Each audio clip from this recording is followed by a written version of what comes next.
This time last year, the NBA looked a lot different than the end of the season. For example, people keep telling me how great the Nets are right now. Do you know what their record was this time last year? The exact same. They were actually in second place last year, not third. But by the end of the season, 7th place, swept in the first round. But that is a good thing for the Raptors. Last year, January 1st, 11th place, but immediately went on an 8-game win streak, then 13-4 the final month, shot all the way to 5th place, and gave the Sixers a really tough series. So it's a long season, but the Raptors don't have much time. They have about 1 month to fix this. The trade deadline is almost here. If they aren't a different team, rumors say big changes are coming. The Raptors could blow the whole thing up. The only guy who is truly safe is Scotty Barnes. I know a lot of people say, well, Barnes and Siakam. Oh no, there is a great reason to trade Pascal. But how did it get this bad? Is the front office to blame, or is it the guys on the court? But first, we are all cutting down on essentials right now because of inflation, but you don't have to cut down because of our sponsor Upside. It gets you cash back on gas and groceries and dining out. People are earning 3 times more cash back with Upside. It is easy to use and it's free. All you have to do is open the Upside app and it shows you where the offers are near you. I had to fill up on gas the other day and it showed me you can get a lot more cash back if you go to this gas station over here, which is exactly what I did, and it's actual cash back. It shows up in your Upside account and you can cash out anytime you want. There is no limit on how much you can earn. It can go to your bank account or a PayPal account or a gift card to like Amazon or Starbucks. So to get started, download the free Upside app in the App Store or Google Play. Use my promo code AMHOOPS and you get $5 more cash back on your first purchase of over $10. Use that promo code AMHOOPS. Thanks again to Upside. After the 2019 chip, Masai Ujiri chose to make no major changes for Giannis. If he was going to leave Milwaukee, the Heat and Raptors were favored to get him. Then, obviously, Giannis chose to stay, but at least Miami had guys like Jimmy Butler or Bam Adebayo to fall back on. The Raptors chose a different plan. Some fans call it Project 6'9". Funny number. Yes, I know that's funny. But they got a bunch of dudes like 6'9" tall. Gave up a first-round pick for Thaddeus Young. Paid a ton for Otto Porter Jr. Traded Kyle Lowry for Precious Achiuwa. All the while,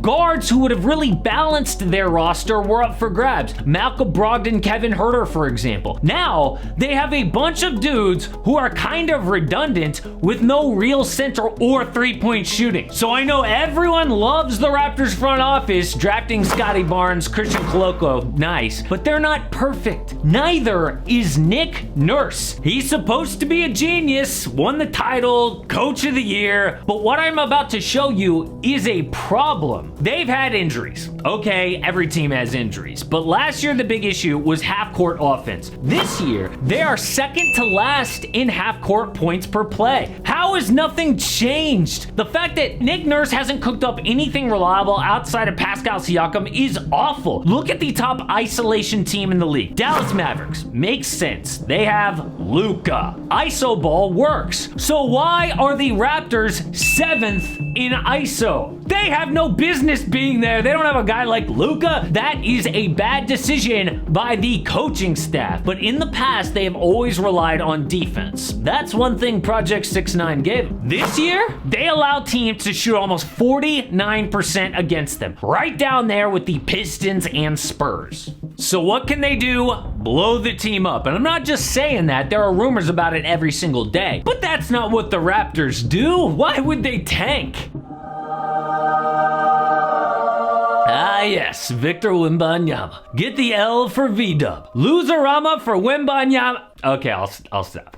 Right now, the Raps are just 4 games back of a bottom 4 record. Bottom 4 shoots their odds for Victor from 8% all the way up to 12.5%. But if they could tank even more, no one would have better odds for the number 1 pick. What's the alternative? This roster is a play-in team at best. They would just lock into years of mediocrity. But the key is to trade their best players. And the first guys to look at are Gary Trent Jr. and Fred VanVleet. Both players can be free agents this offseason, and they could walk for nothing, might as well get something back. The next group is OG Anunoby and Pascal Siakam. Now, one league insider said the price for both guys would be, quote, a load.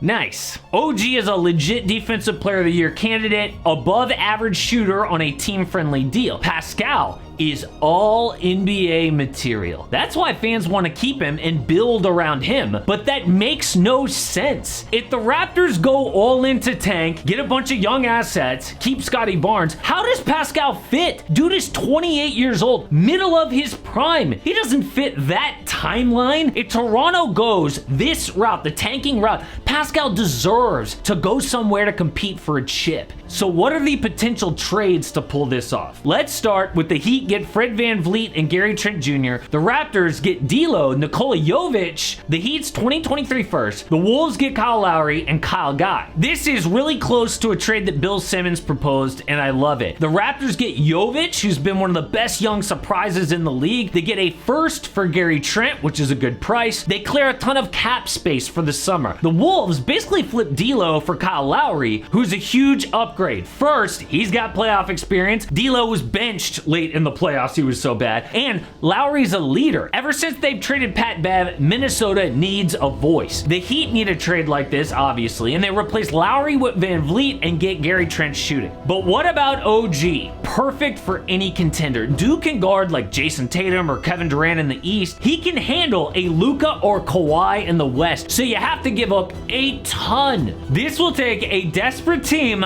like the Suns. The window might be closed for them. Something is not right with DeAndre Ayton. He didn't even want to come back to Phoenix this year, and we all thought, oh, everything's okay. No, it isn't. When you watch, he's struggling. CP3's not the same. Suns great Charles Barkley summed it up best. I can tell, because I've been in the NBA for 40 years, you can tell when something's not working, and they're going to have to figure it out. And because right now it's not working. They're going to win a lot of games. They got talent.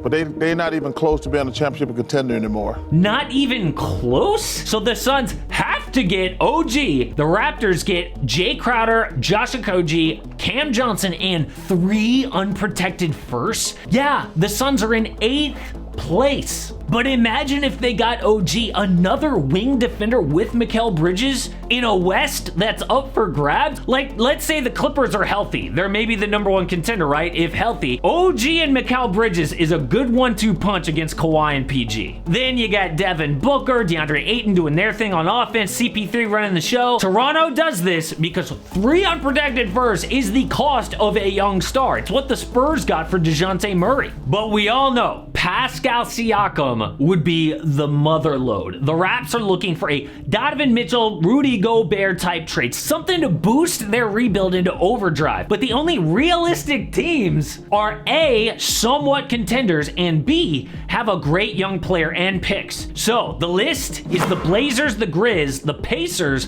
the T-Wolves, the Hawks, and the Heat. On the right side, you can see who the package would be built around, but they all have varying amount of picks they have to send depending on how good that main asset is. My favorite trade is the Blazers get Pascal and Gary Trent. The Raptors get Anthony Simons, Shaedon Sharpe, Josh Hart, and Cat Filler, plus 2 unprotected firsts. It's such a big haul. Maybe Portland says no. Simons and Sharpe are 2 excellent young players. They also get 2 unprotected firsts. Portland goes all in because a front court of Jeremy Grant and Pascal with the shooting of Trent, who's back with Dame, is a contender. But the best trade that we have seen in a while is the Cavs getting Donovan Mitchell. And after his 71-point game, Rudy Gobert's worst nightmare is coming true. Check it out.